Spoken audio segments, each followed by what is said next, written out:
Start recording. All right, there's one screen down. All right. Oh, interesting. You have this even lit up like just me and the rest grayed out.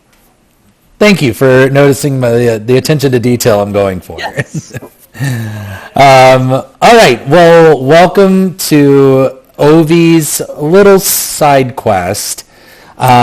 We are chronologically placing this after he draws the card from the deck of many more things that takes away his strength and reduces his saving throws.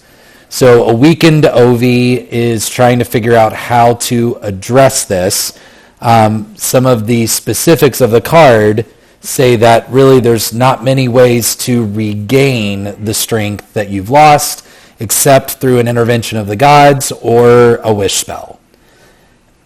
And so why don't you just tell me, I think we're on the same page of where we're starting, but at what point from that evening, because you'll remember you left the chancellors, had the meeting with the cousins, got attacked by Kithri on the way back to your dorms, and have woken up groggy on the Sunday morning.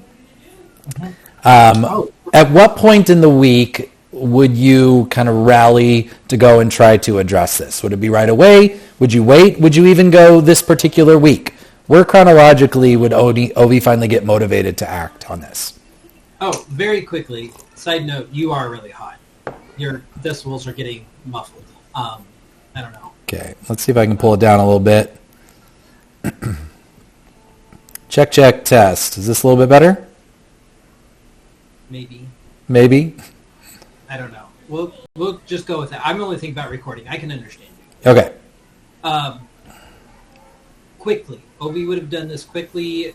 I think at first he wouldn't have known what to do, but considering as he feels a lot of responsibility for this mission and everything, he would have done sooner rather than later. Okay. Well, given that this isn't really interfering with a lot of other things happening super chronologically, however, we might feel differently at the end of this. And so we'll see kind of what you want to do, because the next session we are supposed to go to Mage Tower, which would be the following weekend. Right. So I would think after we ended last session, the whole situation with Kithri, picking up probably the following, if it was on the weekend, he would have gone immediately that day to the temple. Okay, sounds good. Well, let's start there then. And let's say, is this like a first thing in the morning you head there, or do you wait till nightfall? Well, definitely morning. Definitely morning. After sunrise, for sure. He would have had breakfast, probably practiced a little bit of music that morning, but then got himself together and gone down to the cathedral. Sounds good. Yeah. Well, let's go down then to the Omni Cathedral. So as Ovi wakes up, comes to this resolution that you are heading to beseech the gods for assistance in restoring your strength.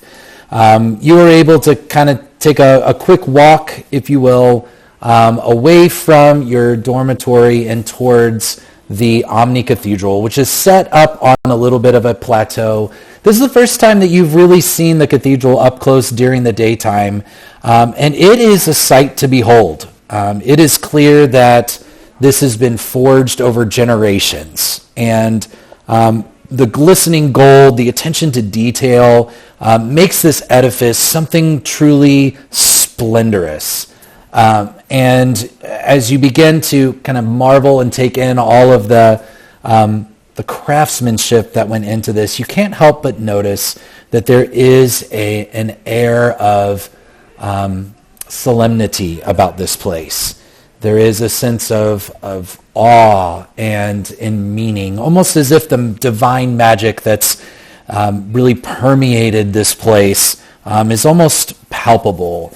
And especially as you've become more attuned and more attentive to the fact that you have a connection to a God, you are finding that your sensitivity to that is growing with you.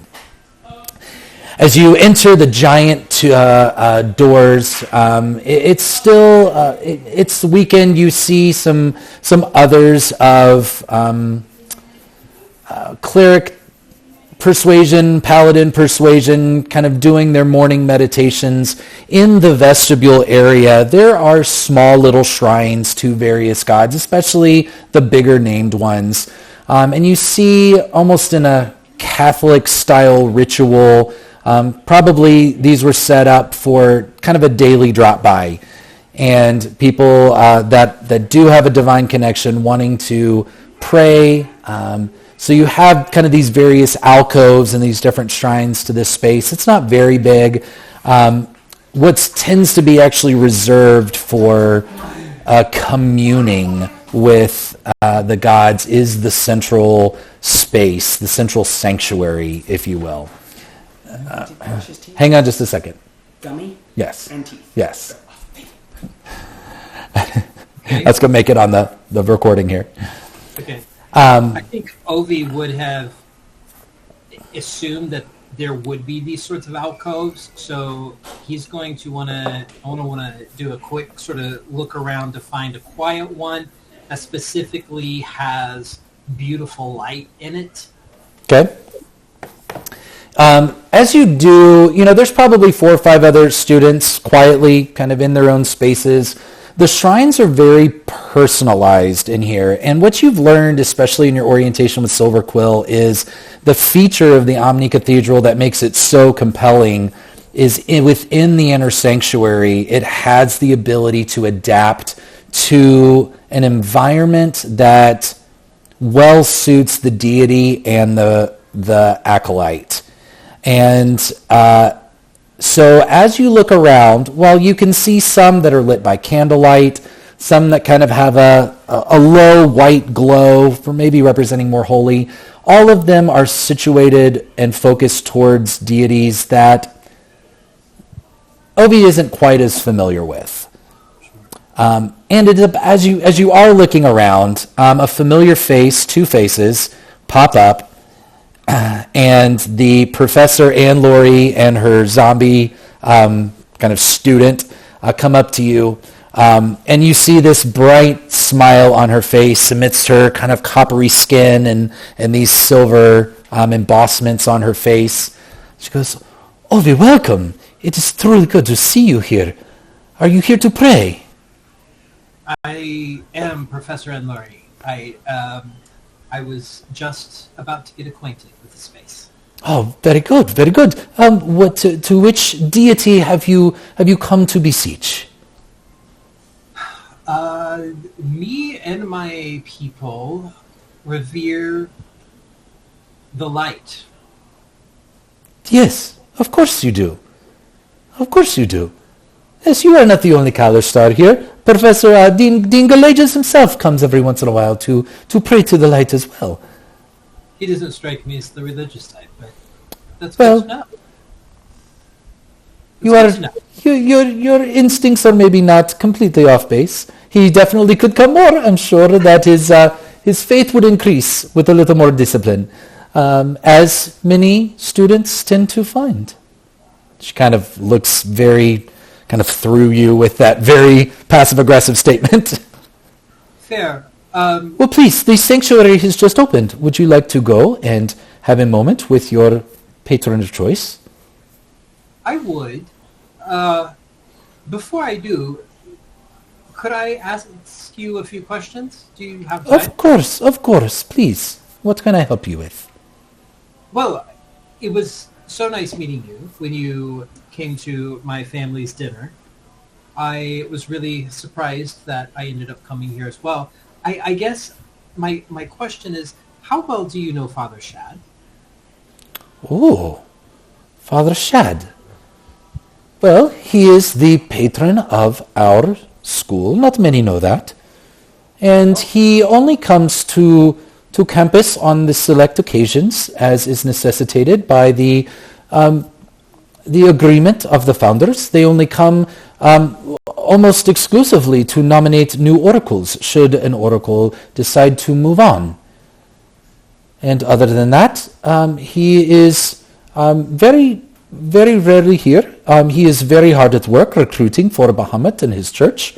And so our interactions are brief, but I have found him to be a man of faith. Thank you.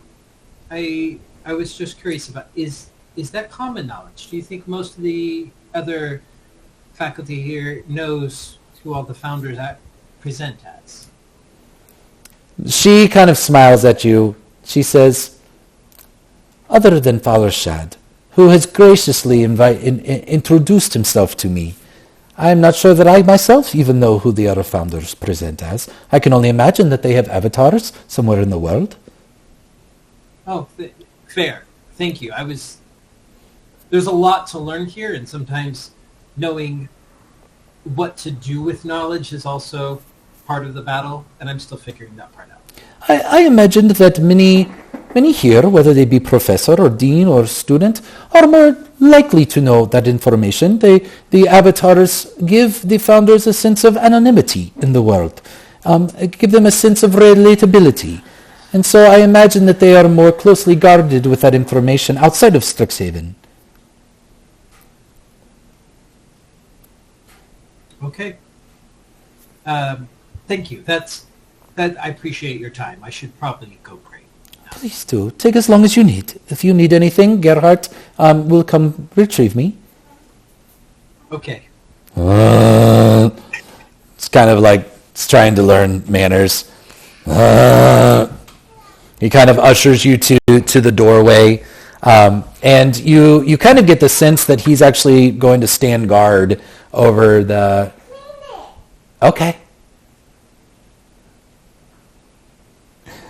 He's going to basically stand guard over the door while you're in there so that you are not interrupted.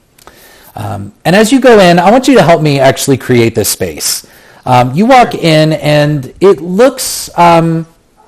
like a very beautiful, ornate room of worship. You know, pews, columns, some kind of altar or lectern kind of up top. But as you walk in, it's almost as if the room understands your intentions, almost as if it is tapping into a desire of your heart or a burden of your mind. And it almost calls to the deity for you, which in this case would be the light. So what would you say from a creative standpoint? You can create this with me. How does the room adapt to a place that would be an environment that welcomes the light and its worshipers? So immediately I'm picturing folding and unfolding fractals like from Doctor Strange, right? And the room begins just sort of changing and evolving. And the pews immediately would go away, and you would see more of a central circular sort of dais in the middle of the room with high pillared arches that seem to go around the room, and sort of spreading out would be cushions for like meditation and kneeling. And above that central area, there would be a large skylight just beaming golden light down, but on the edges there would be every color of the rainbow just breaking out into this fractured sort of rainbow display on the outsides of everything. That would be sort of the vibe. Beautiful, beautiful. I imagine, too, that there are light sources that appear kind of on the edges of the room. As the room prepares itself, what does Ovi do to begin a petition? Very first, no thoughts, no mantras, really sitting down and being still and focusing solely on the light and going into like a calm meditative state, noticing thoughts from the day and whatever, and quietly like redirecting them and pulling himself back into this moment. He's not really good at meditation, but he has been taught this by his parents as, again, part of like a little bit of their culture. So he's a little bit rusty, but getting into that the first, I think, approach for receiving or approaching the consciousness that is the light would be to just be still and make space for it, is the general philosophy. Mm-hmm. So before doing any treating or whatever, he would try to align and be in line with it. And then once he feels centered, it would be just a sort of simple thought prayer of as the light is, so am I, sort of, in trying to harmonize with the spiritual energies of the light. Beautiful.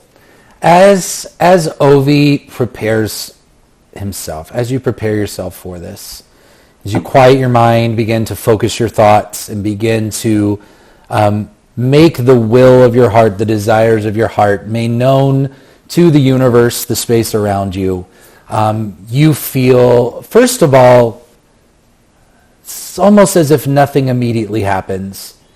And then all of a sudden you feel a glow begin to form around the room.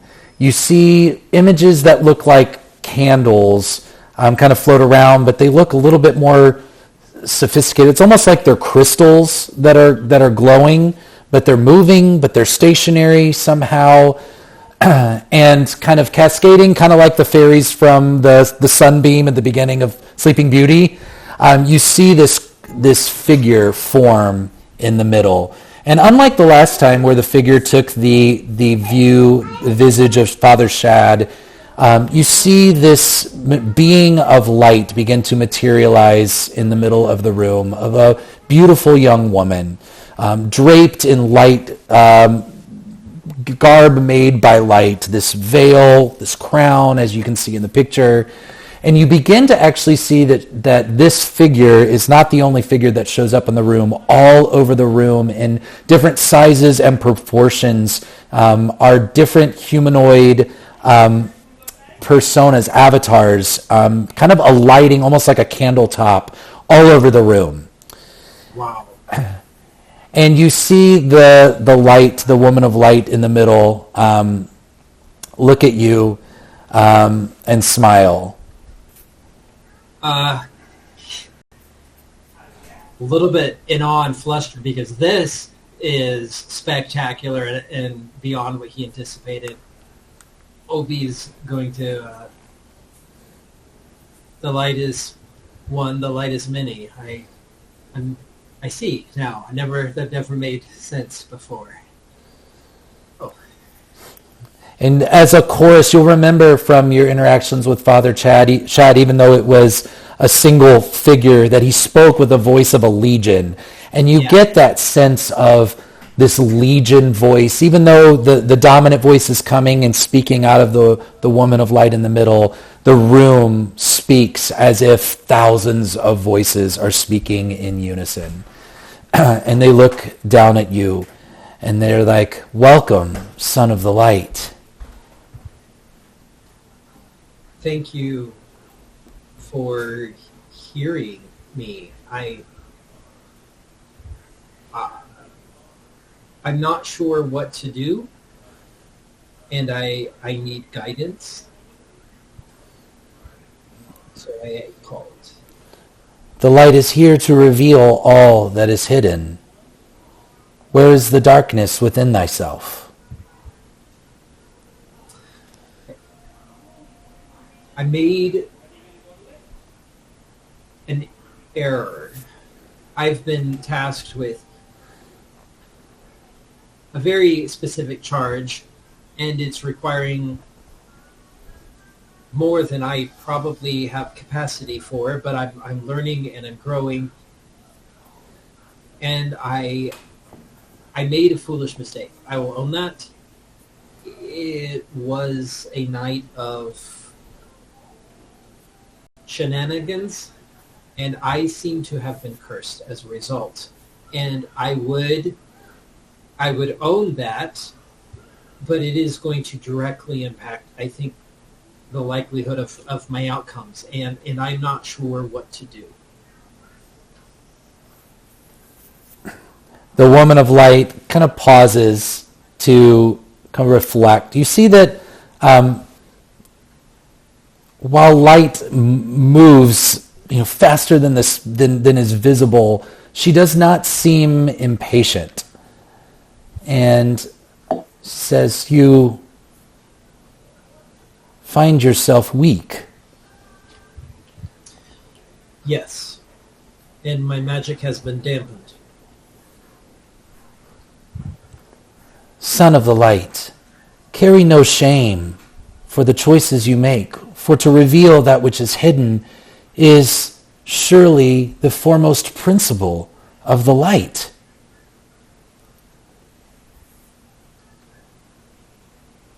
Surely foolhardy mistakes are but an opportunity for growth. This, I hear you, yes. So I wish to grow beyond my situation. What does the light say? What guidance can you give? Your affliction is known to us, for we were there. Your strength is able to be restored. But the power of the light rests in uncovering that which is hidden and exposing that which is shrouded in shadow. And the strength may return to you when you have uncovered that which is hidden, that which the light cannot penetrate, the darkness which the light cannot penetrate. You must... Go ahead. But this darkness is within me or within this campus? You must go on a quest to find things that are shrouded in darkness. Your patron, Shadrach's Silverquill, is imprisoned in the temple of the matron queen. His heart, while his body is not shrouded in darkness, his heart is slowly being clouded by it. He will give you a quest. And after you complete that quest, your own light will restore thy strength. Another quest. Thank you. This is more than I expected. I will follow the light. You are a son of the light and a champion of the light. Go uncover that which is hidden and go expose that which is trying to be forgotten. And as you see her begin to kind of ascend back and as everything begins to fade away, she says, "Forget not that light and hope are sisters." Okay.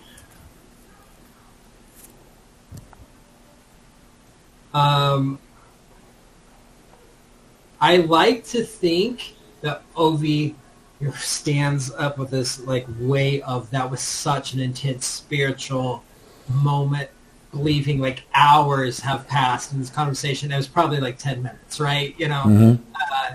If that. So he's going to look around the room, make one more sign of blessing for the guidance he's been given, and then step back out toward Gerhardt and Gerhardt, and say, but sir, can I speak with Professor Ann Laurie one more time? Sure. He kind of lumbers off obediently. He comes back very, very quickly with her in tow. Thank you so much. I trust that your time was fruitful. You have a glow about you. And yet I can see concern on your face. Is everything all right? One other question. See, Father Chad is a long-time family friend, but he always would just show up at our homes and surprise us. And I've known him my whole life, but he always initiated contact. And I find myself in need of contacting him. Do you have a means of that? Unfortunately, I can only speak to Father Shad, but many of them would be petitioned quite often if they were easy to reach, and many of the founders have made themselves undetectable. So that is quite the difficult task. Do you have any direction on where he might be that you might go searching? I do, actually, and that was going to be my follow-up question. I mean, disrespect. I just need to emphasize we're about to have a very delicate conversation, and I'm not sure if you want to know all of these details. You might regret knowing them, but I'm just letting you know. Oh, please, if you would like some privacy, please step into my office. That might be best for your sake as well. Okay. Gerhard, please assist the other worshippers and let me know if I am needed. She ushers you into a very simple, very monk, like abbey-esque room. I mean, one bed, one desk, very, very simple. That surprised me because with all the opulence of Silverquill, he expected like a grand receiving room. So he gets centered, and I have it on good authority by two accounts now that Father Shadrach Silverquill is indeed being held captive in the Raven Queen's temple. You see a look of kind of, wow, that's a lot to take in. Yes. That is confusing. That is, the matron of ravens rarely reacts to such hostility in her own temple. That is the first I've heard of this. Okay. You must go to the Shadowfell then? Apparently so. Apparently the light would have me go have a conversation with Father Shadow. Ovi, I have seen acolytes for decades go on quests. She kind of puts her hand on your face. She's like, take courage. Okay. I feel like I do better with a group, and this is something I have to do by myself. It's a little surprising, that's all. But I appreciate your vote of confidence.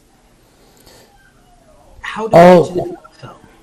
Well, I would simply just go to Prismari and go into the correct pool. I would ask one of the professors or deans for a pass, but that will get you into the Shadowfell rather quickly.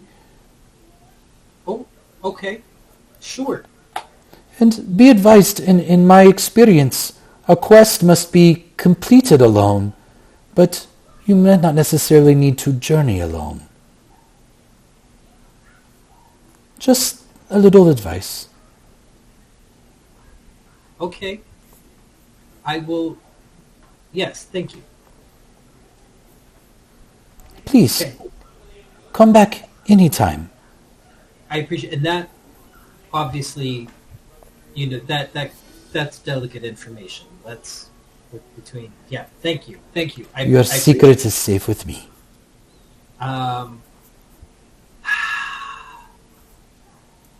Obi's going to feel very conflicted because he doesn't know what he's getting into, and he's really tempted to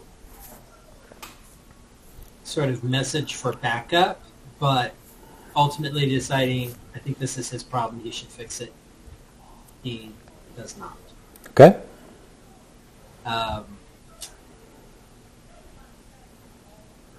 Now remind me, do I have the ability to get onto Prismari campus, or do I need that? Okay, so I can't. As long as you complete the puzzle in the carriage. I'm not going to make you roll for it, but that's basically the part of this. So you would have to take a carriage from Silver Quill back to the Biblioplex, and then direct it to get you out to Prismari. That's what I thought. Which is fine. Yeah. So this process takes probably about an hour and a half or so. We're just thinking about the distance that you're traveling. And as Ovi is lost in his thoughts in the carriage, there isn't as much traffic here on this Sunday, and you kind of redirect the carriage to Prismari campus, and you go on the beautiful winding road, and you see the spire of Conjurat Hall in your sights, and the field of pools behind you. We can, if you're just going to the Shadowfell, we don't necessarily need to go through all of this role play to get there. It is a gray colored pool, and it is actually fairly close to Conjurat Hall. You could go to see the RA, Vivara, who's the elven girl with the rose in her hair. She's able to get you a badge once you explain why you're going. She does. The Shadowfell and Feywild are considered a little bit more easy access. You see, the students are regularly kind of coming and going from those locations. It tends to be the outer planes, especially the lower planes, that tend to be a little bit more dangerous. Those are the ones that Gallimaufry, the big fusion monster, is a little bit more kind of there to protect things from coming out and back. But you are able to secure your badge, and you are able to find the gray pool. Does she explain how to get back? The pool will be the same pool you come out of, and any pool that is navy blue will get you back to Strixhaven. So it will look gray on this side and navy blue on the other side. Okay, good to know. Thank you. That's right. Then, with a deep breath, making sure I've got my coat situated and my instrument and my cloak. Stepping in. As you jump in, taking your deep breath, you come out the other side, and the bright sunny day that you left is immediately shrouded in darkness, fog, cloud, the kind of faint smell of brimstone. You see a world that is gray and somewhat lifeless. Even the foliage, while there is some measure of tree and bush, look a little withered, and there's no vibrancy in the colors around you. What you do find is that you have kind of come out just on the outskirts of a kind of populated area, and I say populated, very sparsely populated. And you see the gray elves of the Shatterkai in kind of the outskirts, kind of doing some very rustic farming of root vegetables and whatnot. But you are able to see in the distance a dark pillar rooftop, probably about a mile and a half away. That looks of interest to you.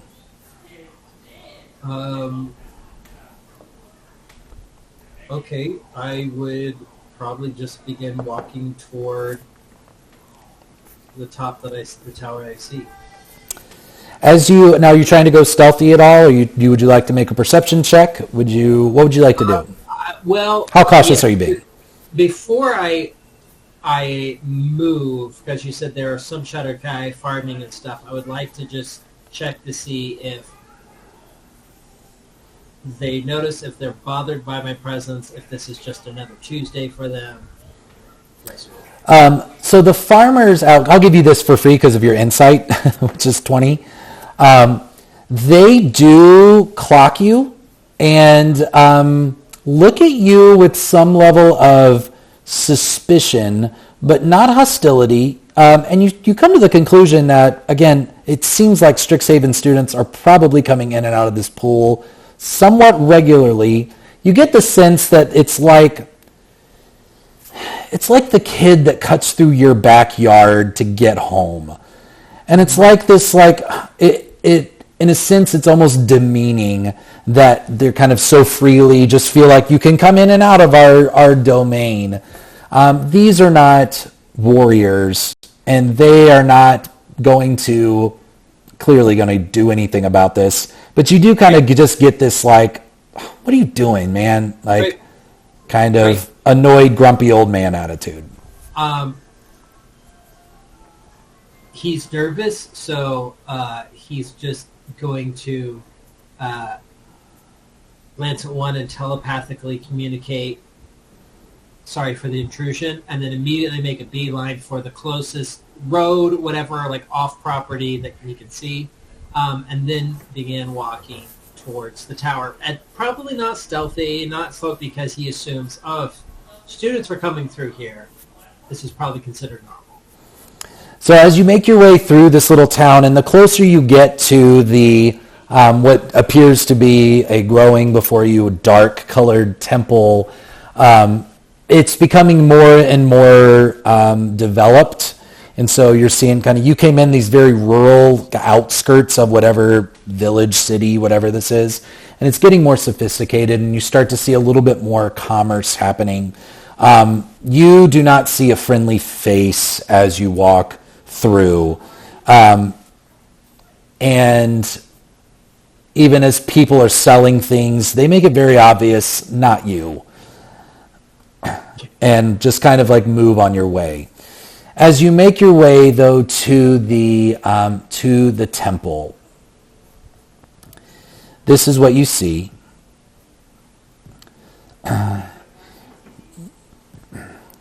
You see a temple that is made of dark granite that is roughly cut. You see this giant skull in the top, and the closer you get, the more there are ravens everywhere. It is undeniable that you have come across some very dark, hallowed place. You don't get the sense that there is necessarily an intrinsic evil here. There's just a very clearly very high level of comfort with death, and almost in a macabre, morbid kind of way. As you walk around, it's like there's a perpetual fog that's rolling in. And as you come up, you do start to see the garb of the Shatterkai come in. You start to see more weapons, but also more kind of cleric robes of the kind of ashen-skinned elves with white hair. It is... while no one directly stops you, you start to see, instead of kind of this disgust you've encountered, a little bit more surprise. It doesn't seem like a frequent... If this is where students are coming out of the pool, you don't get the sense that it is necessarily regularly happening that they are entering this temple for any reason. That being said, you have met a warlock of the Raven Queen, so it's not nobody that's coming here. So you take that reassurance with you as you make your way into the temple. And just for funsies, we're going to kind of explore this one little level at a time. Can you see this all right? I can. So you're coming down this staircase here, and you come so while the temple looks like it goes up, a lot of what you're seeing is starting to take you like more underground. As soon as you enter this space, you get this sense of paranoia. Sorry. I had a lag, and I'd lost everything I came down the staircase. Okay, sorry. I think Aaron and Cece were here talking, so I think the microphone may have gotten confused. I'll start over. While the temple is built up, everything that you see when you come in is starting to take you further underground. And as you enter, similarly to the Omni Cathedral, your spidey senses are starting to tingle a little bit with this divine magic, only there's a sense of paranoia and almost dread. There's something oppressive about this space. that is so in contrast to the lightness and joy of the light that you just left. And you come down into this initial courtyard area, and surprisingly, it doesn't seem well kept. There are kind of grotesque statues and figures all around the space, and one wall is kind of caved in, but the stairs keep leading you down. Would you like to continue? Absolutely. And as I'm going, I am going to be on high alert, looking for anything. And I'm not assuming there's going to be a sign like this way to the prisons or anything, but I am looking for specifically anywhere that it looks like there's a cluster or a clump of temple guards. I'm also definitely keeping an eye out for any clergy who would be maybe suspiciously looking at me or following me. Anything like that. But Sure. I'm going to continue to walk like I know what I'm doing. Okay. As you enter this space, it seems odd to you that you have not encountered any humanoid yet. The birds that were outside seem to be able to come freely and go freely from this space. And you start hearing these disturbing sounds, almost as if the ravens are mimicking words or sounds. And it echoes, and you can't quite pinpoint where it's coming from. And your brain is trying to process it is that a voice asking me something, or is that just a sound? This is not a magical effect. This is me just wanting to kind of let the dice talk for a second. Make a wisdom saving throw. Okay. And I have disadvantage, or -2. I think it's -2. Okay.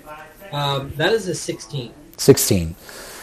You know, for the fact that you have encountered one god today, and you are in the presence or the temple of another, you're actually keeping it together fairly well. But as you slowly make your way through, you come into this second courtyard room. There's a few lit torches on the sides, giving this an eerie space. Do you have dark vision, out of curiosity? Maybe. Maybe. I don't think so. I should know this, and I apologize. Let me check real quick. I don't think you do, but I am curious. I don't think I do either, but I'm just scrolling down here real quick. Versatility, racial, divine, channel. I think it's on your front page, down by your I do saving not. throws. Okay. I do not.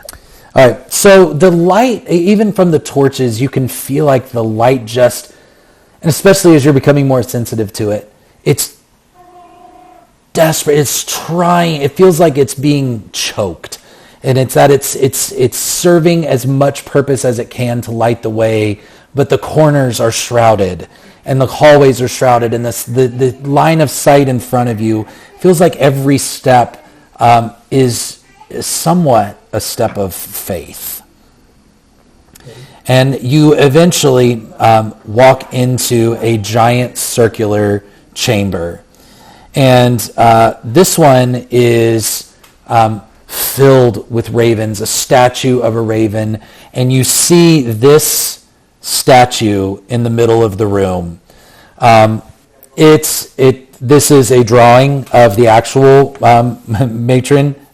You would see a black obsidian carving of this in the middle of the room. You see 6 sets of wings, or 3 sets of wings, 6 wings, kind of horrifying clawed hands, the painted mask in the middle of the room.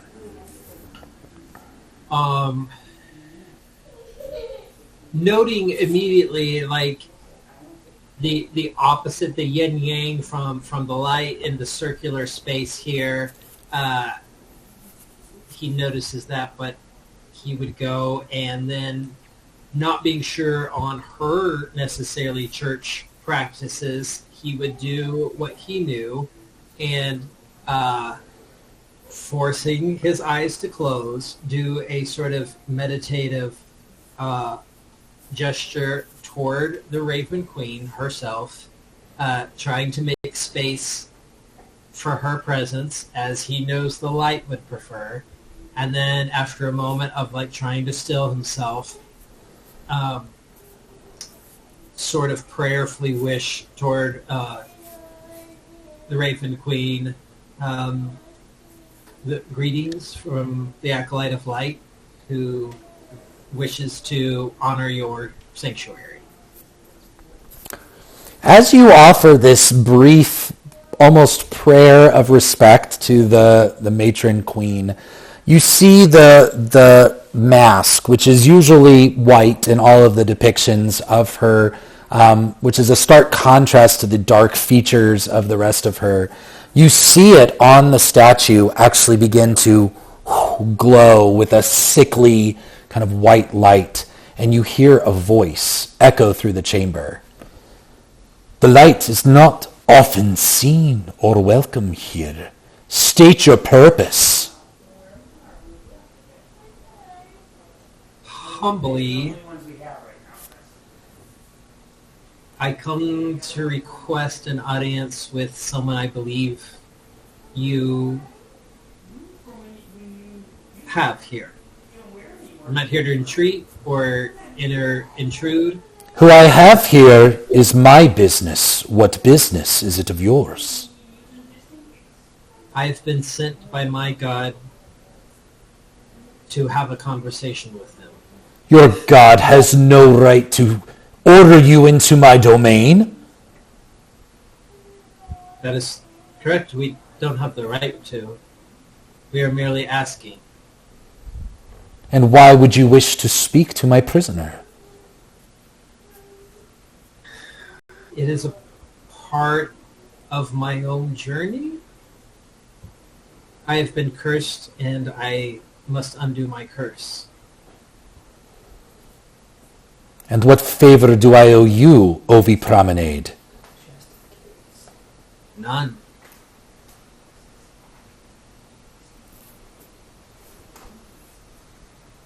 Though I suppose I would be in your debt if you allowed it. You would voluntarily be in the debt of the matron of ravens. And when she says ravens, you hear the caw, caw, caw, caw, caw. I mean, the room kind of goes crazy, and like the Batman thing where the like bats, like they just start flying around, kind of accenting this kind of declaration of her own name. All the like hackles go up all over Ovi's, goose pimples everywhere.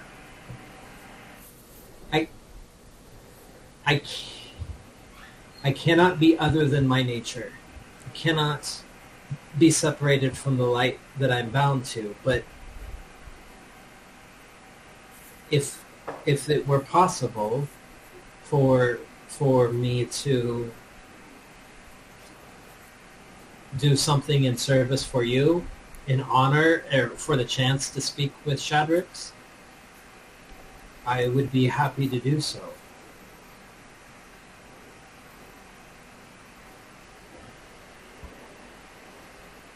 I will grant you this audience on the condition that a favor will be called upon you at some time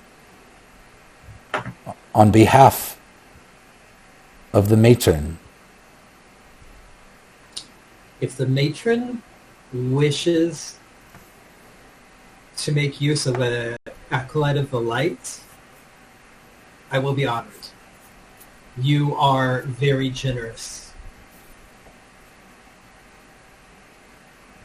You see, two things happen as you compliment her. You see these ravens that have kind of started to kind of gust around. One of them comes and gets right in your face, and he doesn't peck at you, it doesn't touch you, but you get the sense that it is smelling you. And another one kind of comes over and sniffs, and about 4 or 5 of them do. And those 5, after they get a whiff of you, kind of go back up to the matron of ravens. the statue does nothing. You see the light in the mask fade, and you see the ravens that are flying around kind of create an opening to a door, which you would have never noticed in this room. And it's actually, it looks like it may have been some kind of illusion, because as soon as they open that space, you see that it is a set of prison bars, and sitting behind those prison bars is a man that you've seen before. He is on the ground. He's dressed in his kind of earthly garb, but he's dirty, and his arms and legs are bound in shackles. And it doesn't take you long to realize that there's some kind of anti-magic happening here as he is bound in this space. His head is forlorn down, as if he has not heard anything that just happened, nor really noticed anything different happening in the open chamber. I'm going to approach the bars, not touching them, but when I'm right there, I'm just going to whisper, Brother Shad, why did you come? You knew she was looking for you. He looks up at you, and you see his eyes kind of get big and almost no kind of look. And he's like, Ovi, what have you done? What have you done? I made a mistake. We were searching for something. I was cursed. I'm here to lift the curse. The light sent me to speak to you. I don't know why. It's the only way forward, though. You are on a divine quest. I am. And I need to resolve that so that I can continue our work. What could you possibly need from me? I don't know. I have to find that which the darkness is covering.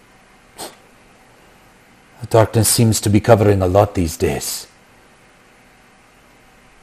You see him, that's a very personal statement that you would pick up on. Can I, while I'm looking at him, can I do a quick investigation check on these bars? They've been revealed to me, but now do they look obviously magical, or can I pick them? Or they have runes all over them. And there doesn't appear to be a door or lock. It is as if they were conjured there. Okay, that's what I was afraid of. Just noting. Ovia, why would the light send me to you? The light is incorrigible. It is relentless. It thinks it can save everything and everyone. Maybe, but maybe we only needed to save some. Maybe we needed to save you. Why are you here? What happened? Ovi, I am scared to tell you because I believe that you will lose respect for me if I tell you the decisions I have made to end up in such a humiliating manner.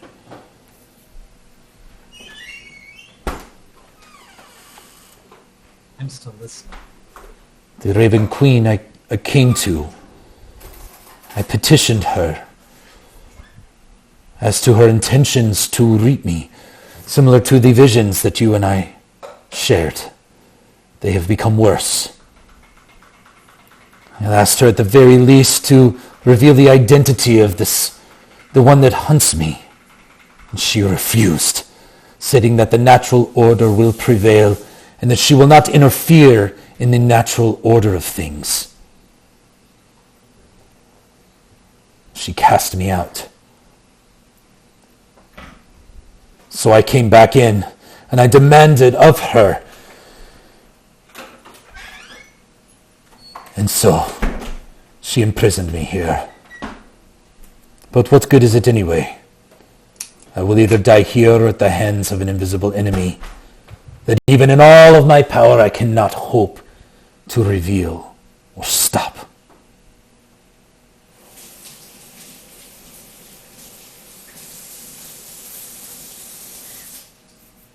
Can I ask why you entreated her and not Bahamut? My father would be very disappointed in me if he were to ever find out that I allowed such a insignificant worm to hunt me down and kill me. I could not bear his disappointment in that. I spoke with a light earlier, and I don't know your relationship with that consciousness, and I'm not trying to be trite. You are much older and wiser than me. But I told the light of what happened and how much shame I felt for making a foolish decision and getting cursed and weakened and now vulnerable and jeopardizing everything and you and all of this. And the light reminded me this was a chance for my growth and healing. Why is it any different for you? Ovi, your youth, as always, is so inspiring. You still have this spark of hope within you. Hope and the light are sisters.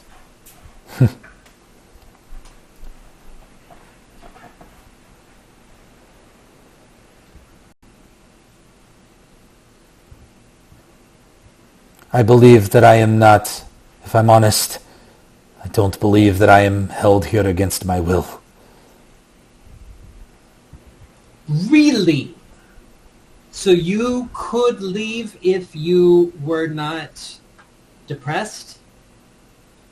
To what end? To fail all of my followers? To disappoint my father and my patron? To live, to walk in embarrassment and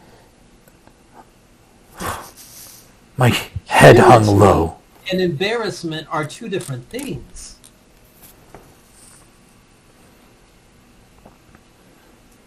There are people that revere me as a god.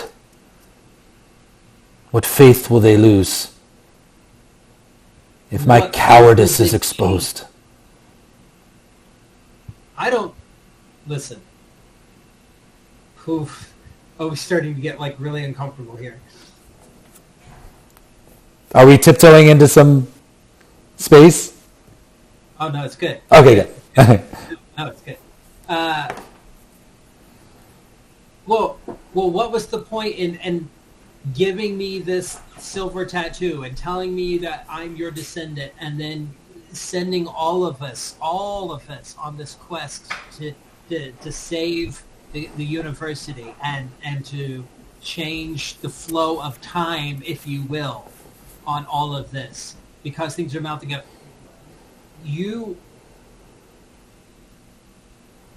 All of you are being hunted in some way or another. People are planning to take down everything that you've ever worked on, and you're just going to let it happen?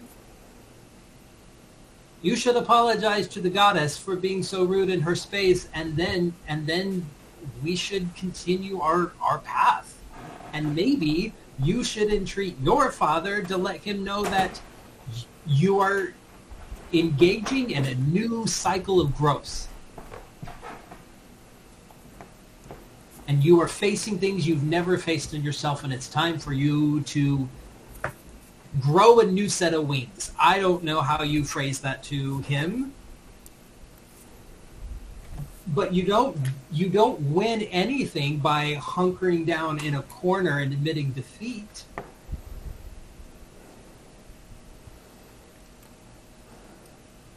All I may have left is a legacy. That is why I sent you to Strixhaven. If I die today, then maybe I am revered, and maybe my legacy at Silver Quill will live on through you.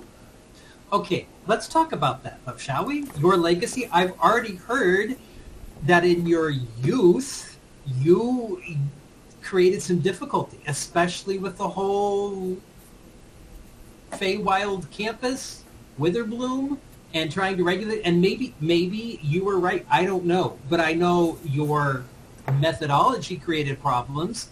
Do you want just that to become the legacy, or do you want to continue to rewrite the story of your life? Given all you've done, what is the one argument you really want to make to him? That he needs to stop having this massive pity party, which I get is brought about by the fact that he's experienced death multiple times over. I get that he's traumatized. I get that he's depressed and like Don. But he's sitting here because he's pouting, not because... Got it. So let's roll for it. Let's do, and given how compelling your arguments have been, make a persuasion check with advantage.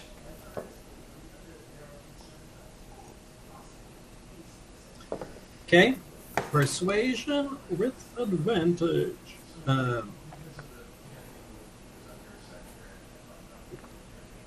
Why is this? Oh, because I tell you, eventually I will figure this whole thing down. Persuasion. Okay. So it looks like it is a 17. 17. He looks up at you, and for the first time, you see the look on your eye, and with your passive insight, there's almost a shift from shame on me, because or woe is me, to almost shame on me, because what he's acknowledging is there's some wisdom to your words, and it's almost now more embarrassing that someone younger and someone that he would say is just at its infancy. I'm given to almost 3,000-year-old dragon is speaking some very simple truths. And he looks up at you and he's like, Ovi, I am sorry. You're right. I am not gone. And it is foolish for me to give up, for me to sit here and wallow when there is still good to do in the world. If I am to go out,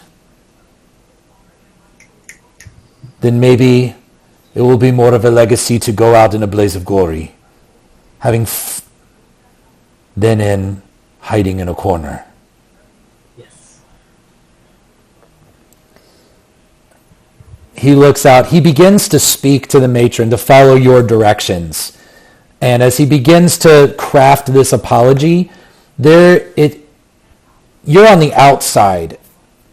As soon as he begins that statement, you can't hear him anymore. You see his mouth moving, you see him there, but as soon as he's no longer speaking to you, there's like nothing coming out of the bars. Okay.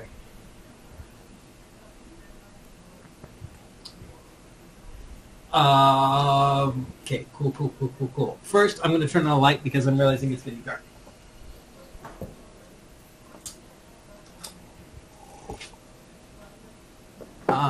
And then...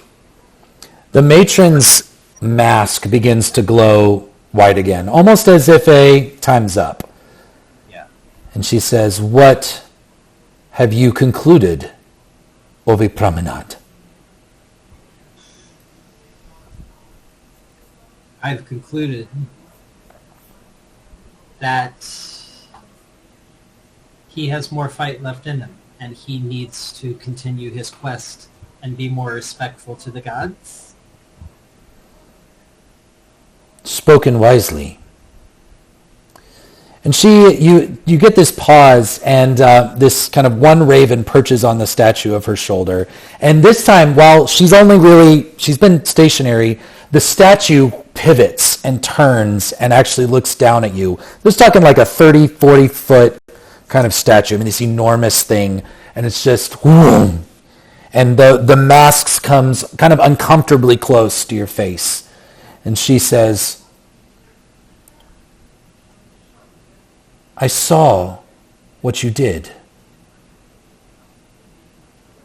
I saw your kindness to the were-raven girl.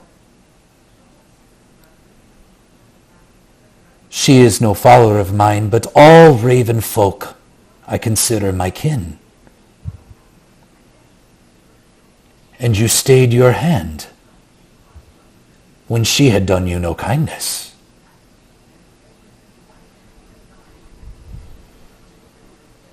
What request would you make of me to clear this debt?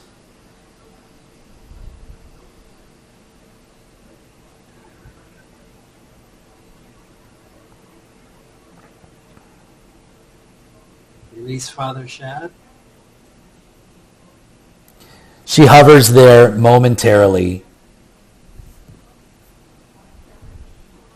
and then all of a sudden, whoom, she kind of resumes back her position, and the bars and the chains inside his cell drop, and he's free. The statue is inert, no lighted mask, no nothing. Shall we walk?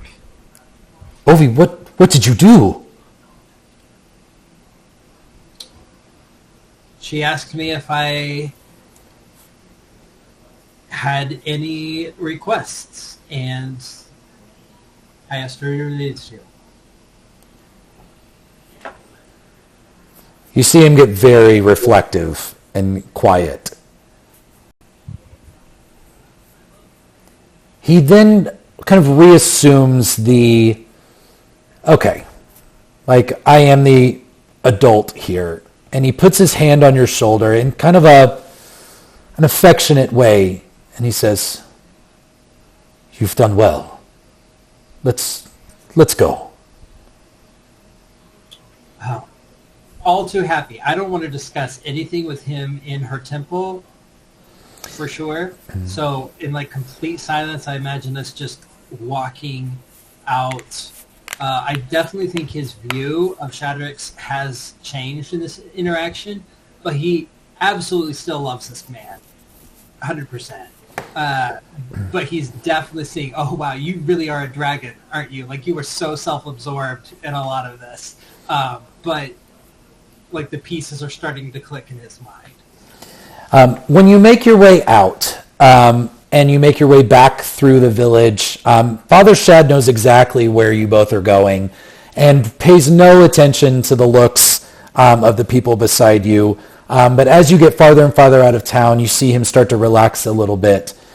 And he says, so tell me more about this quest. What did the light ask of you?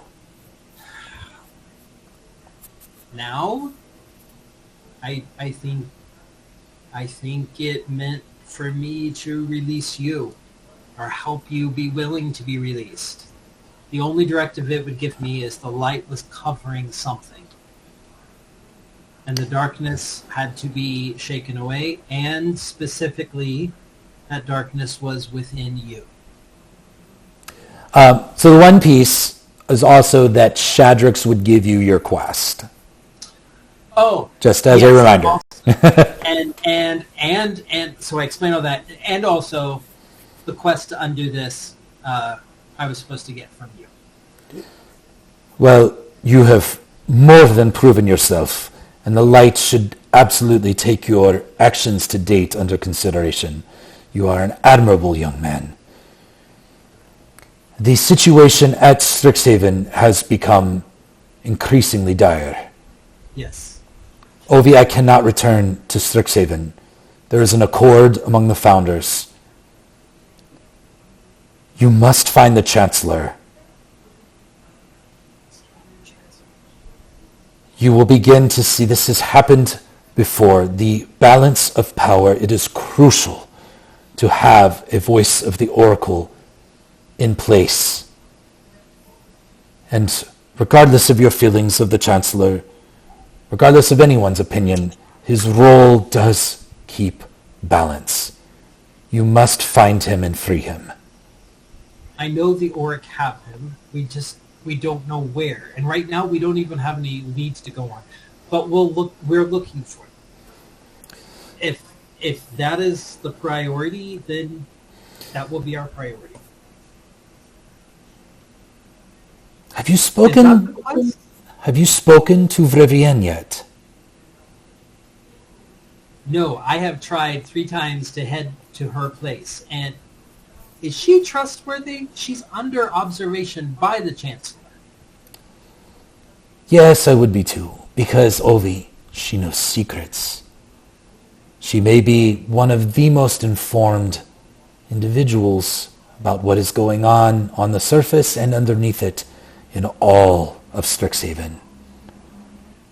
Okay. See what she knows. Maybe she can point you in some helpful direction.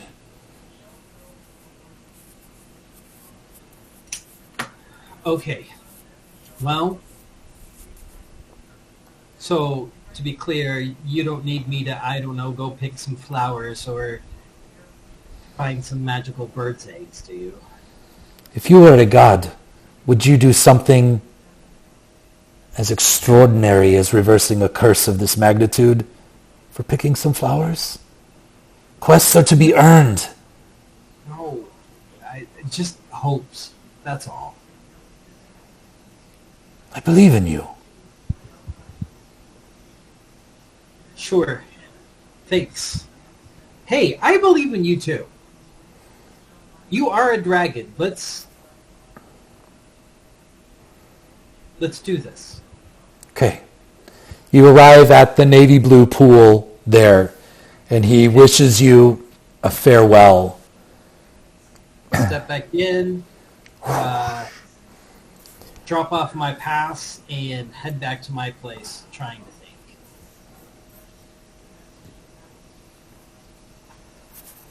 Damn it. I think Ovi was planning on going to see Rivian with a few other teammates to like cross-examine and check and stuff, but given the pressing news and where he's at, I think he would just go to her next. Okay. Do we have time for that? Is that Yeah, we're only at the hour mark, so I think, yeah, I mean, we'll see how fast we get through this, but I think we probably have another 30, 45 minutes. okay? Does that sound good? Okay. Yeah. All right. All right. As you make your way, this is a part of campus, probably one of the few parts of Silver Quill campus you haven't been to yet because it's farther into the land. And you'll remember Silver Quill is built from an aerial view like a hermaphrodite. So you have the 2 domes of the Grand Loft Hall, the navel, which is the arena set into the earth, the phallus of the dormitories, and then kind of 2 smaller kind of dome-like structures. And if you'll remember, Vrivienne told you that she lives in the left one. Yes. And so as you go to there, you enter the space, you knock. It's mid-afternoon at this point. And after a moment, a figure familiar to you answers the door. Instead of looking like this is kind of what she looked like when she showed up at the dinner party. She is in full sexy librarian mode.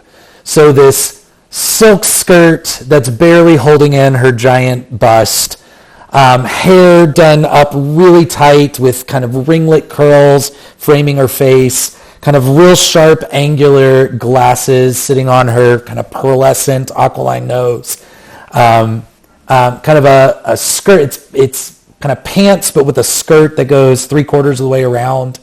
And she opens the door, and despite the fact that her hair isn't doing this magnificent mane thing, she still carries that awe of just seduction. You get this smell too as you open the door of, is it roses? Is it perfume? Everything about it is just perfect and enchanting, and it's not too much, and it just kind of makes you just a little foggy in the head. But she opens the door. She steps back when she realizes it's you, And then kind of just the smallest smirk kind of picks up on her side of her mouth. And she's like, Ovi, darling, you finally come to see your dear Auntie Vivienne. Yeah. Oh, you're doing the sexy librarian thing. Mom's got an outfit similar to nope, sorry. Hi. It's been a minute. Please, darling, do come in. I was just about to make tea. Oh, that would be wonderful. Thank you. She turns around, and I mean, full-on Jessica Rabbit walks away from you. When you come into her space, it is very Victorian-era BDSM. So, whips and chains on the wall, leather, kind of everything, but everything is in this crimson red, candelabras. You see just these like tasteful, like vial, this kind of containers that probably have various substances in them, maybe lube, who knows. You also see two giant lioness lounging in the room that are very real and very alive. And we draw their attention to you as you walk in. Oh, yes, they are good girls, aren't you, darling? And she does the kind of Medusa from The Rescuers, like picks both of their heads up and like their teeth right on her face. And she's like, they're good girls. You don't have to worry. Please come in. Would you like... What would make you relax, darling? I have some tea. I'm happy to put some ecstasy in it if you would like. Chamomile is fine. It's good. She looks a little disappointed by that. She's like, so she kind of stirs it up, invites you to sit, and when she sits, it's this kind of gorgeous, ankles tucked, very princessly, and she sits kind of back straight up. So how has it been, darling? What can I possibly do for you? Well, how you taught me one of the best things to know in life are secrets. I'm having a hard time figuring out what to do with some of the ones that are floating around here. Specifically, the auric. You see her take a sip, but she's like living for this. Like, No. He's sexy, is he not? Can I read that for his? Okay. Slightly. He is going to be that bold, but I think he wants to start with like small gossip and build in juiciness because I think she would appreciate that. Okay. So he's going to start with something about being in Professor what's his name the hot one. Casimir. Yeah. Yeah, Casimir. So she is all over this, and she's like, I could smell it on you the second you walked in. Is he not just delicious? She picks up like a scroll beside her, and she begins to write herself a note. She's like, I will speak to him on your behalf. He regularly, no, honey. He regularly offers his services to students. It's okay. I myself have trysts with him regularly. But that's allowed for professors and students? Ovi, this is the school of the profane. Of course it is. Oh, I didn't expect that. Well, would you like to top or bottom for him? He's done both. Well, he and I can negotiate the specific details. That's fine. Sure. Well, I will pass along a very tasteful message that you would be interested in maybe just a drink together and just see what happens. Then he's going to sort of navigate onto how does she know her views of the previous chancellor, and word, how does I on you?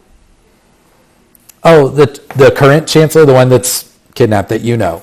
Yes. Is like, oh, he's so uptight, darling. Like, I just wish he would have come and seen me. I could have done so much to help him relax. He's so caught up in what everyone thinks of him. He needs, and she kind of like just fingers a set of handcuffs beside her, and she just does this like, why wouldn't he take me up on this? So, if you know, that's where he'll lead into it. If he was so uptight and so stressed about all of these things, why would the Auric want him?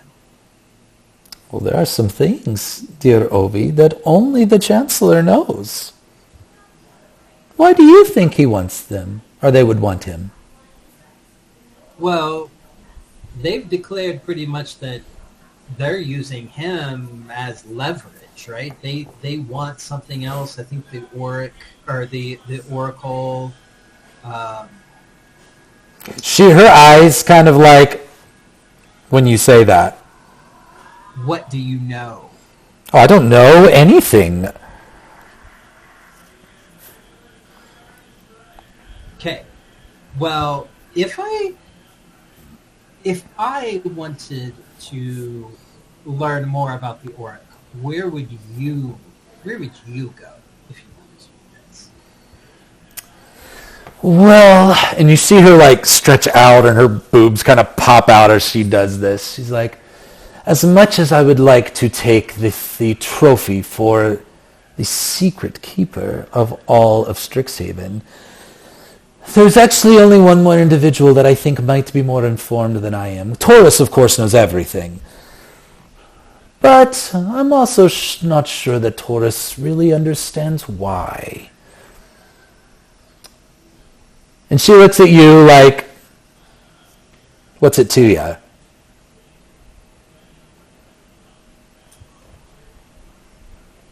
To like learn who she thinks this other individual might be.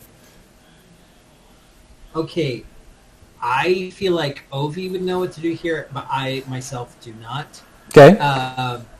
So, would Ovi have any sort of history or insight into what sort of things that she would like in return? Oh, you know what she... Gossip or like some action. Like, she wants people getting laid. That is her whole reason for existence as a succubus. Sure.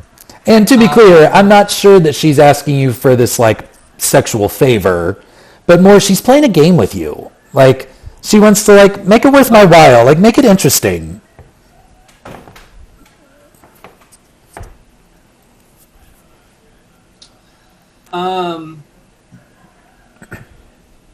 Damn.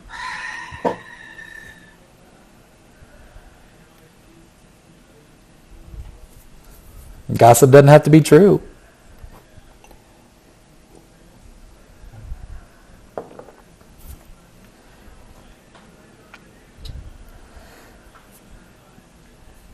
Or what's a secret you know? She's in the business of secrets. Yes, yeah, right. That's what I'm weighing through right now.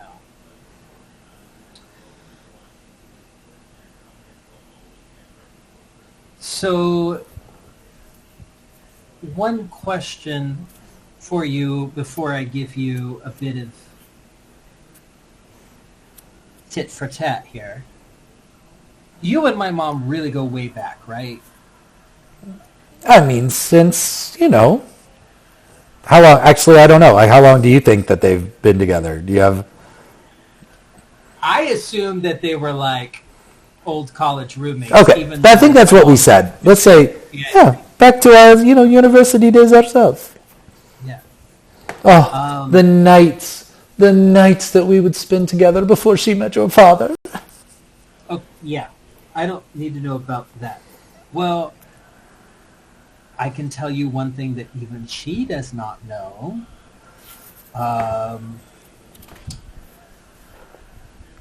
I am a descendant of Silverquill. The founder dragon. Well, isn't that something juicy? Listen, I like to believe I got in here not because of nepotism. Who cares? I I do. I do. It's important to me. And maybe it doesn't matter to you, but that's Hey, fine. people have come to Strixhaven under worse coercion, let's say. Fair. Oh, Well, I do think it will be a matter of time before the rest of the faculty start figuring this out. But I would prefer that that knowledge doesn't get leaked too much. she does this like long like key turn on her lips, but like sucks on her finger as Yeah. she, locks it. She says, "Well, since you've given a little tit, here's a little tat for you. If I wanted to know where the Chancellor was, and I wanted to learn a little bit more about the Auric, I would speak with Dean Grimhilda of Lorhold, the professor of chaos and the expert on secret societies. If anyone is going to be hiding a little something, I bet it's her. She is another one that has resisted all of my advances. And poor thing just gets her jollies off by playing games. And you know I love a good game." That is profoundly disturbing. But Obi's just gonna, yeah, yeah, fair. Let She us likes say to- she is a worthy rival for Secret Keeper. But But you're the better one, for sure. And definitely hotter.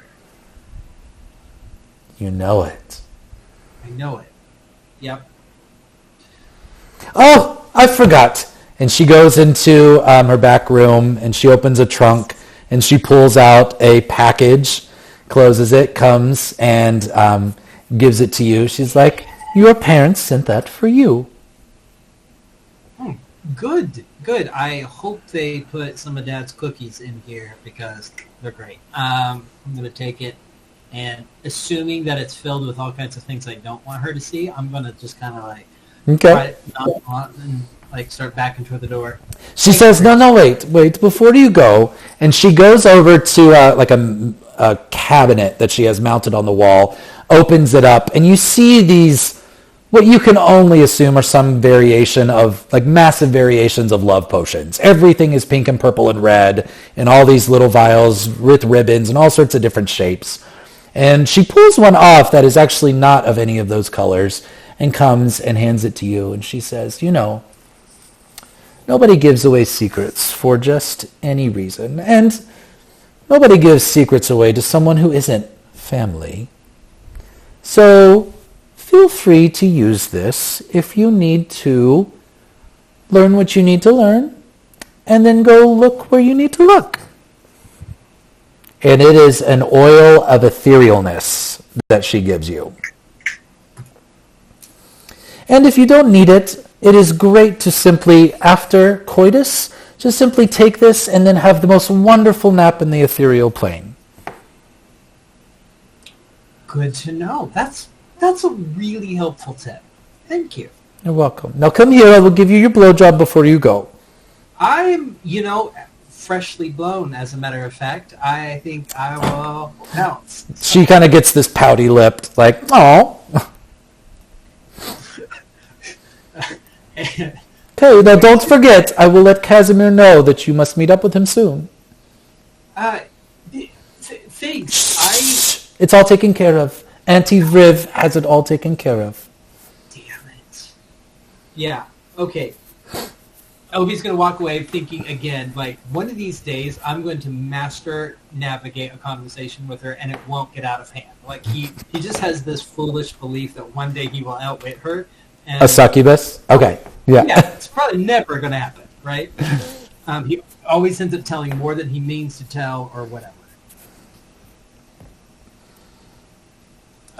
Can I take the package back to my room and open it? Yes. The package has whatever you want in it because this was just to get you to go talk to her. Okay, good. That's fine. Yes. Wonderful. Yeah, it's cookies from home. Sure, that's great. Change of clothes, all this stuff. I don't think your mom is quite as overt with like sending you sex toys. Like she's still your mom. Like she wants to make sure you have a clean toothbrush and all that stuff. Fair. Okay. Damn it. How late in the day do you think it is by now? I would say it's getting into kind of early dusk at this point. Sun's not quite down, but it's probably headed in that direction. Okay. I'm going to then go ahead and try to make one more trip out to Lower Hold before the end of the day. Okay. By the time you arrive at Lorehold, the sun is just sinking behind the mountain range of the kind of dusty Moroccan feel. Now, one of the things I will tell you is you don't know where Grimhilda's office or lair is, but as you kind of look through your pockets, you find that Vivian did slip you a note to let you know that while she teaches up in the Kalema Hall and kind of in some of the spaces just in the pillar drop, she says, few know where Grimhilda really resides. She says, you must go down to Cavern 1247.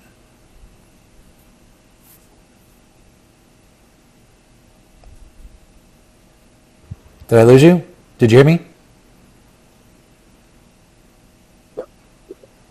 No, sorry, I crashed. Okay. Great, I found the pocket. I found something in my pocket, but the note basically says something to the effect of, few know that Grimhilda's lair is located in Cavern 1247.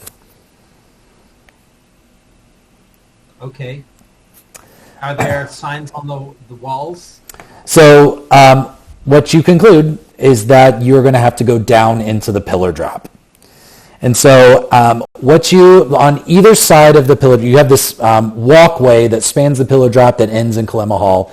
And then on the Kalema Hall side, there are these basically elevators that these huge constructs are constantly kind of releasing down into the bowels of this seemingly infinitely deep space. And you begin to see kind of the first few levels are all classrooms and dormitories and offices. And then you begin to descend for what feels like a while, and torchlight is really your only light source. And you begin to see kind of in this kind of crude numbering system, kind of the deeper you go, the higher the numbers get. Cavern 1247 is way down there. And it takes you probably 45 minutes to slowly descend 100, 300, 400, 500. The air is cold, and you are surpassing where most of the other Lorehold students that are doing various archaeological digs and exploring all these various caverns. And they are just kind of juts in the side, kind of holes that have some kind of signage on them. Eventually, the grinder, which is programmed to stop at your cavern of choice, drops you by a large door that is built into the side of the cavern. If you had not stopped there on purpose, you would have missed it. It blends in incredibly well, and the number itself is a little kind of rubbed out, almost as a way of kind of discouraging stops here in such a way. But the door is sandy rock colored, and it has a kind of a beak of a vulture as a knocker on the front of the door.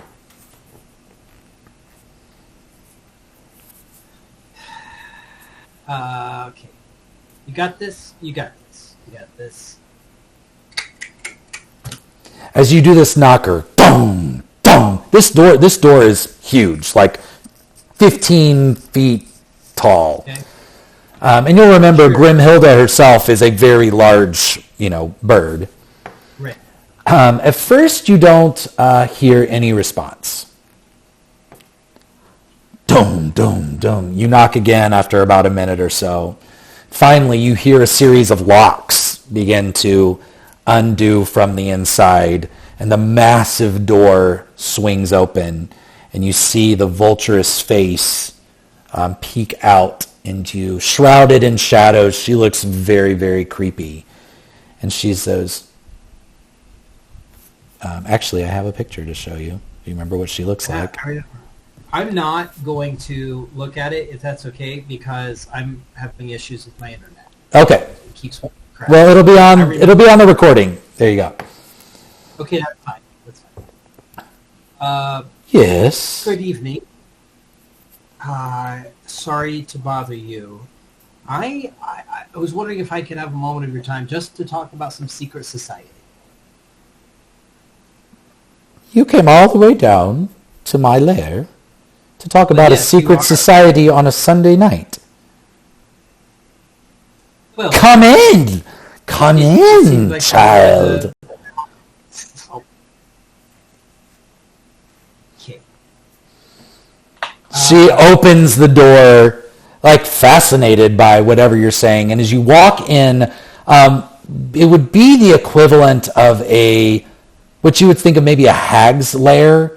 Like, it is dark and broody, and there's moss growing from the ceilings, and everything is in complete disarray.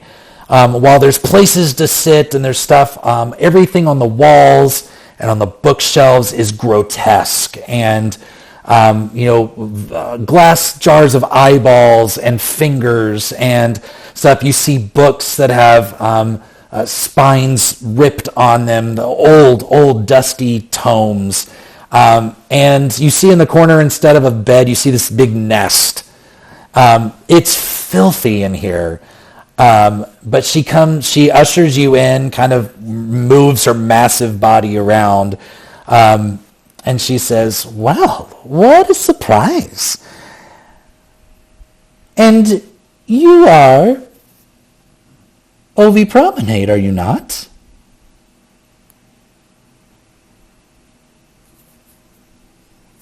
Oh, did I lose you again? Yes. There you are. I'm back. You are Ovi Promenade, So are you not? It is filthy, yeah. I am, thank you. And to what do I owe the pleasure of this visit? Secret societies, you say? Well, I am trying specifically to get a little bit more information on, the Auric. Well, the Auric, they're so ordinary, and they're here all the time. And surely there are plenty of books on the history of the Auric. Why come see me? What knowledge might you think I have? Well, you know a lot about not just data, right? You understand connections and themes, and I'm wondering how would we know if someone was affiliated with the Auric? How would we be able to find out what they're up to and track them? Well, you can see that she's kind of running calculations in her head. Typically, secret societies have a way to identify themselves to one another. Some use passwords, some use secret markings, some use rituals that they cannot unbind themselves from. I'm sure the Auric are no different. Why the sudden curiosity? Are you wishing to join the Auric? I don't think I'm wishing to join them, but I am trying to find more about the Chancellor and why they need him as a pawn in this bargaining chip and all of this. Well, secret societies have always been a challenge to power. I'm sure this is no different. This is merely a flexing of the muscles. Would you think not? Oh, I'm still learning, to be honest. I don't know that I have enough data points to formulate that. So, for instance, though, you mentioned the secret societies have ways to identify each other, ways to keep their members in check if they try to leave. How would someone interact with that? How would someone, like, I don't know, is there a way to cheat the system typically? Oh. You mean like double agent or some kind of infiltration measure? Sure, that sounds like a great idea. Well, typically, if one is a double agent, one must be fully admitted, but be a master at disguising their true intentions. Okay. That's terrifying. Can I ask, what are your thoughts on the Chancellor? Do you care? I mean, I understand you're for chaos and change and all of that. Does it matter to you that he is out of the picture? What has happened always happens. Chaos is but a natural outflowing of natural life. There is always power, there is always challenge to power. Chaos, whether we embrace it or resist it, is going to happen either way. The Chancellor is the next Chancellor. There will be another Chancellor and another Oracle, and another student and another Dean. We must live into the chaos and let it happen. Are the Auric the enemy or the heroes? History is written by the victors. And what about you? I noticed you didn't answer your thoughts on the Chancellor himself. Ah. What do you want? Do you want to be a Chancellor or the next Auric? Oh. Oracle? No, I have no aspirations to that end. I tend to find my place is more, and she kind of goes off on this like very almost scripted, like, I am here to groom young minds and to pass along the knowledge that is valued by our founder, Velamachus Thorhold, and teaching them to understand the chaos as a reflection and contrast to the world of order. I listen to this for as long as I can respectfully and then start to leave. Thank you for your time. I appreciate you. One last question. What is the question I should have asked you but didn't know to ask?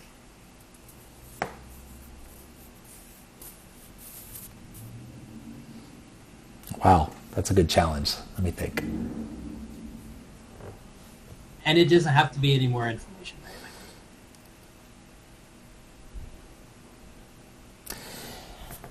You forget sometimes that while we live in the world of knowledge, at this mecca of academia, but all the world wants is to understand power.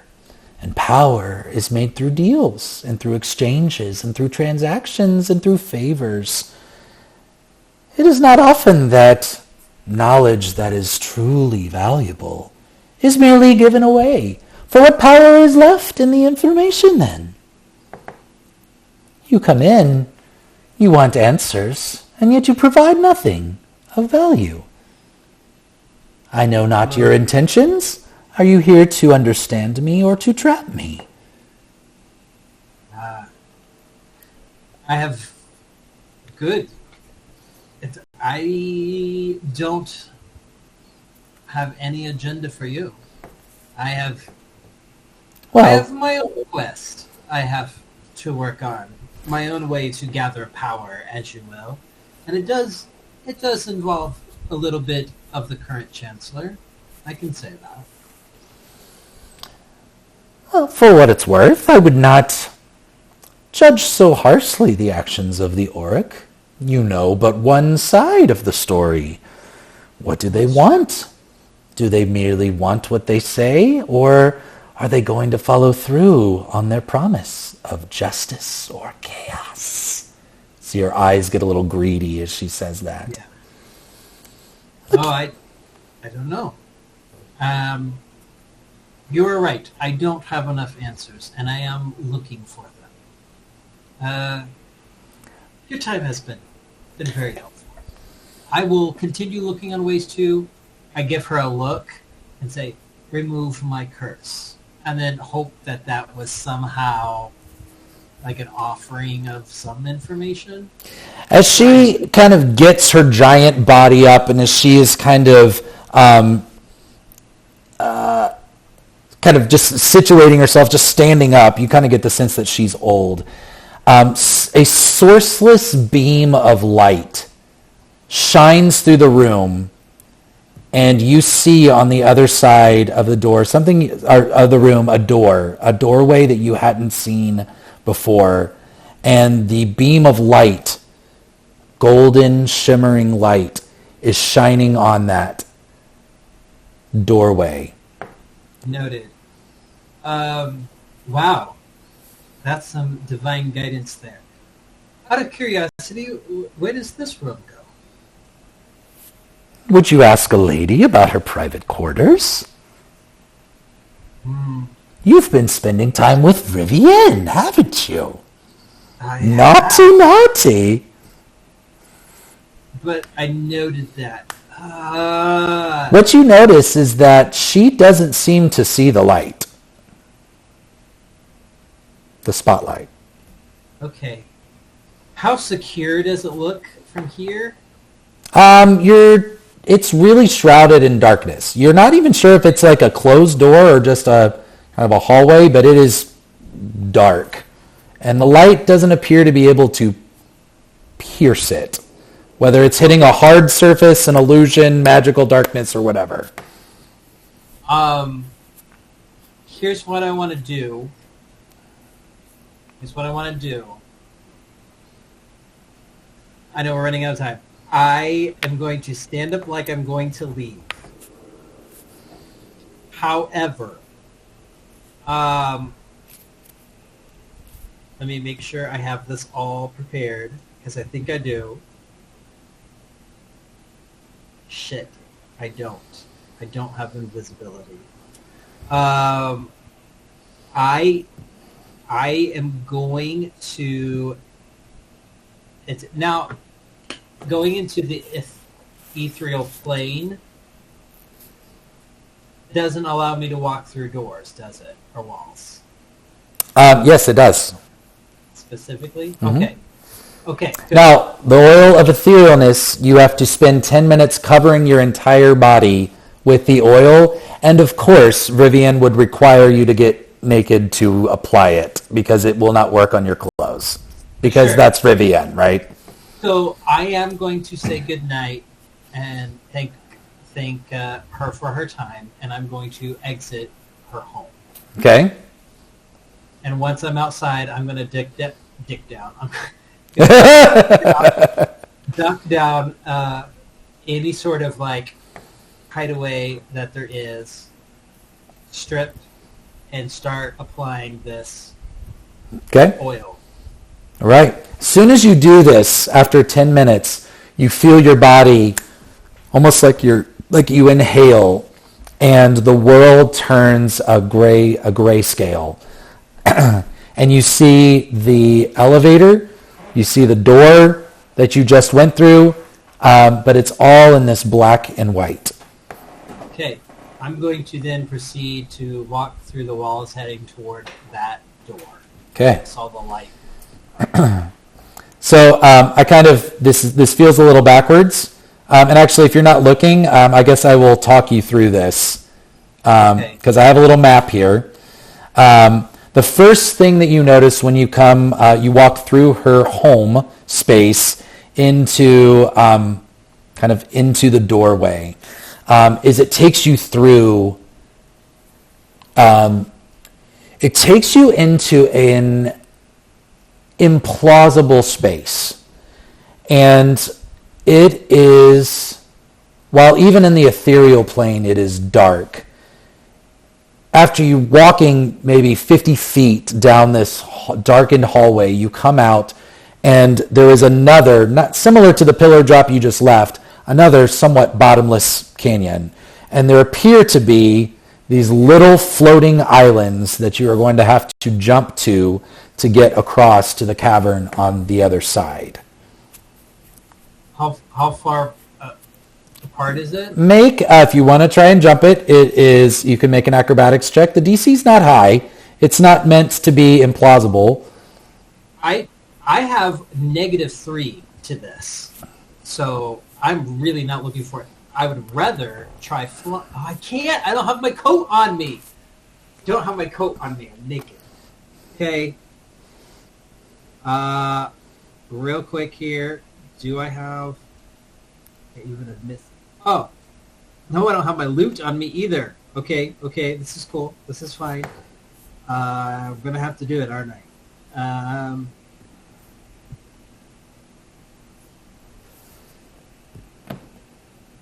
Okay, so I'll make that check.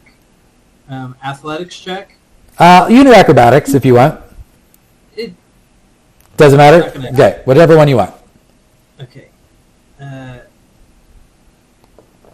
Skills. Oh, acrobatics would be better. Let's do that. There we go. That's what I'm talking about. 18. 18. Fantastic. So even in this ethereal plane, and maybe even just being unencumbered by all your extra weight, you are able to jump. What you do notice is in the ethereal plane, you can't, this isn't as obvious. There's something about this chamber that is anti-magical in the real world. And you feel like even kind of this normal, just magical nature that you have, your telepathy, where normally you're used to kind of reaching out and feeling minds, feels somewhat blocked somehow. But you do make it to the other side, and that feeling lifts. And as you go to this other side, the first thing you notice is in this big kind of hewn out of this rock, this space, the first thing you notice are two diagonally kind of shaped mage hunters that seem to be standing guard in the real world over this doorway that you're about to walk through. Cautiously, I'm going to walk by them, still not trusting this oil to be effective, and go through the door. Okay.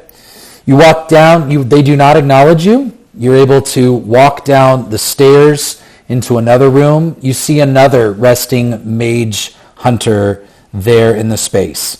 You have a choice at this point of going left or right. Left. Okay.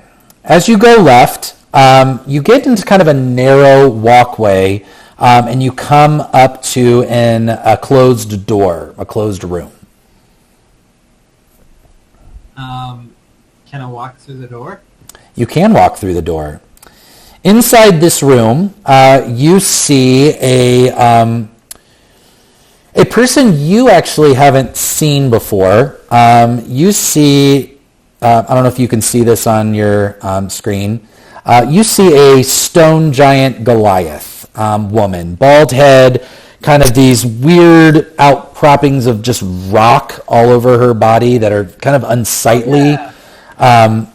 And dark circles under her eyes, and she is in, I'm looking at my notes here, I'm trying to remember who's doing what in here. You see her in this room, she's just organizing materials here, and you see that there is kind of this amassing of spell components, of weapons, especially ones of a magical nature. It's not well stocked, but the stuff looks to be good stuff here. And you see her kind of just doing some organizing and inventorying of some of these various spell components. Okay, so I clock her, check the room, does it look like this is typical lore hold things, or does this look like possibly auric supplies? It looks pilfered, so it looks like it's coming from a variety of other places. So in a sense, they're being... You have not heard, other than Professor Yelvin Davo's thefts from his vault, you haven't really heard about things going missing. So you get the sense that really this is stuff that they've been able to not draw a lot of attention to themselves to take and amass. Okay. I'm going to exit the room. Okay. You have the option to go back the way you came and go right, or you can continue down this passageway. I think I'm going to duck down this passageway a little bit longer. Okay. You come out into a little bit more of an open space, and there is a mage hunter standing sentry, and there are 3 rooms, one to your left, one in front of you, one to your right, across this kind of large cavernous space. Okay. I'm going to proceed through the room clockwise. The closest to your left here? Okay. In here you find 2 other mage hunters that seem to be recharging in this room.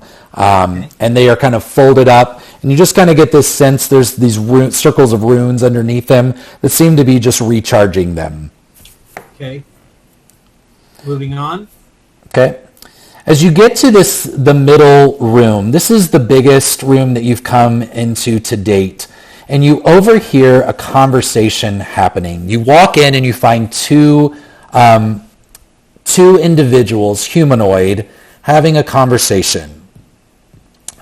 One of them is shrouded in the traditional Auric garb.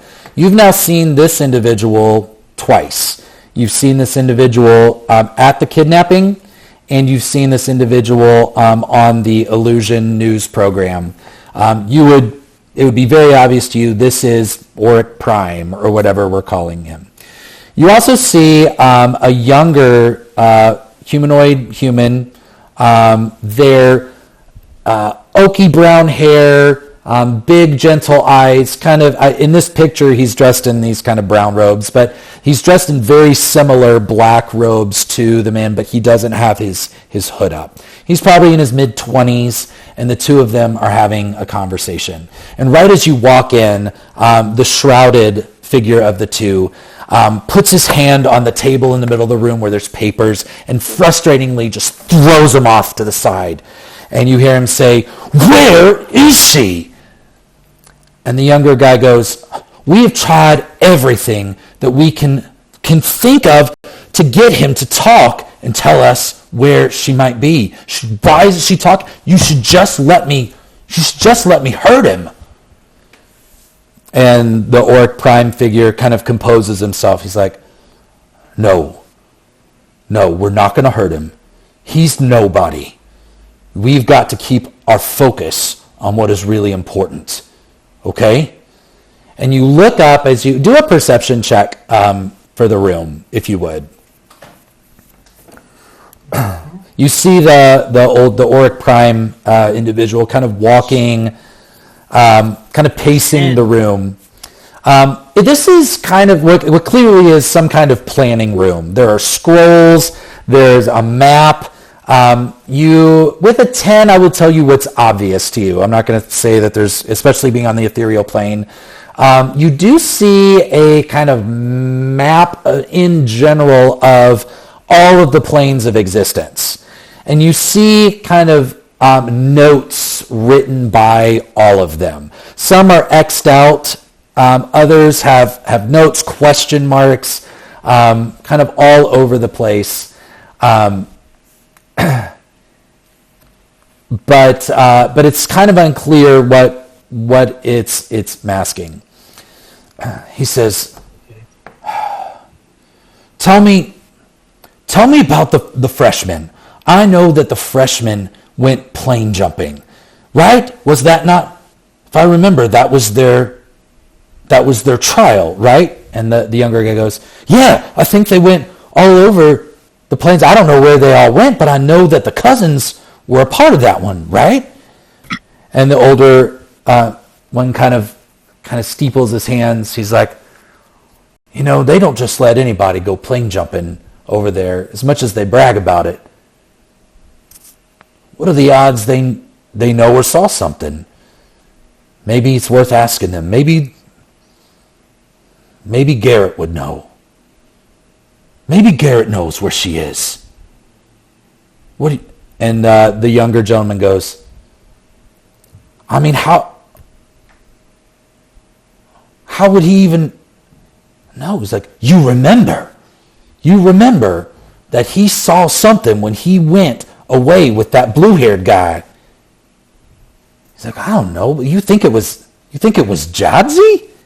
That seems outrageous. He's like, what else do we have? We can't make him talk. Well, I mean, how are we supposed to talk to him? You're going to have to figure out a way. Because this isn't going to last much longer. We're losing our edge here. They're not responding. And if they don't respond, then he's of no use to us anymore. So after all this, you just don't think that there's anything more that we could do? It's like, it's worth a shot. Everyone keeps looking. You hear me? Everybody keeps looking until she's found. Or so help me, I'll find a way to bring her here myself.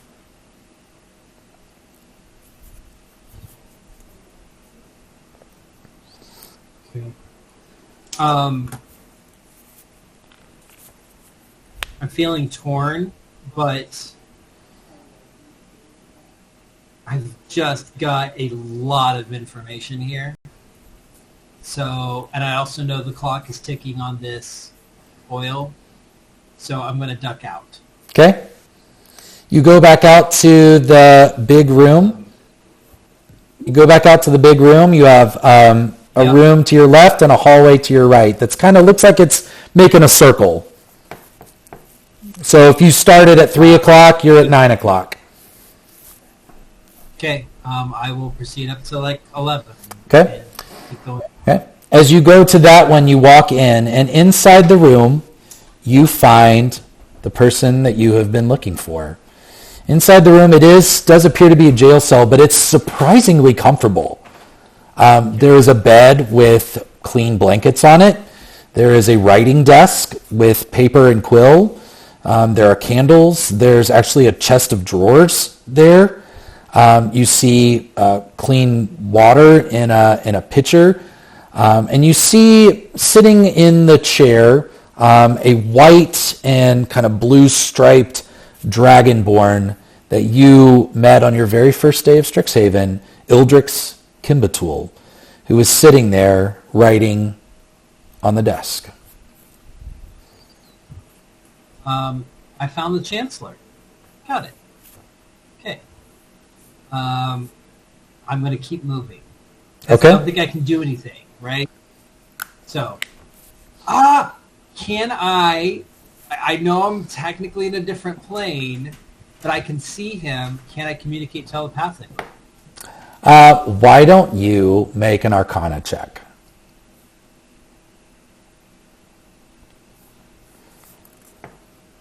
Huh.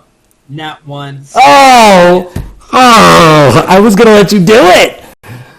I know. That's awesome. Well, okay. It's fine. I see his there. That's how the That's the whole point of D&D, right? Let fate have a role. Okay? I can't break through the oil somehow, so I go on to the next room. Okay, and as you circle your way around, you come across the last room there. You see the other figure in the picture I showed a second ago, a Minotaur, who is in there. And this appears to be kind of a safe room where I guess Auric agents can come and be safe if they need to. So there's a bed and a wash basin in here. It's very simple, but it looks to be just kind of a safe room here. As you complete the loop, you have clocked, and I just want to make sure you know this, 1, 2, 3, 4, 5, 6, 7 mage hunters that are guarding this place. Right. Not to mention, that's just this room, not to mention the 2 outside over the anti-magic fields. Nope, counting those. So you'd have the 2 at the entrance, 2 recharging in the room, 1 in the main chamber, and 1 outside of the room with the Minotaur.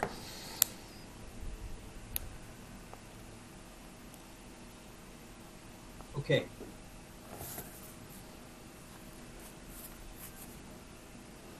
Are you back? I'm back. I'm here. Okay. So I am going to start booking it out as quickly as I can. Okay. Because I feel like I have data, location, need, goals, and the Chancellor. I know we're out of time. Should we stop there, or should I? This is where this is about where I was hoping we would get. Because at this point, I'd like, you are welcome to go figure out how you, make a plan and invite your friends into it if you want. Reminding you that the light has given you a quest, but the light's are on Lori's, admonition that you may not have to journey alone, still rings in your head. Yeah. So here's what I'm going to do. I am going to, in-game, run back to my room because it's been a long day. I have now talked with 2 gods and all of this. I'm done. Ovi is just emotionally shot. However, he is going to rush by the mirror and one by one message all the cousins just with, I found the Chancellor and he's alive. And then go to bed, but I'm also going to just text that to the chat right now. I think that's great. So everybody gets it. I love that. Okay. Sounds good. So what I will try to do... Awesome. Have a good night. All right, man. Have a good night.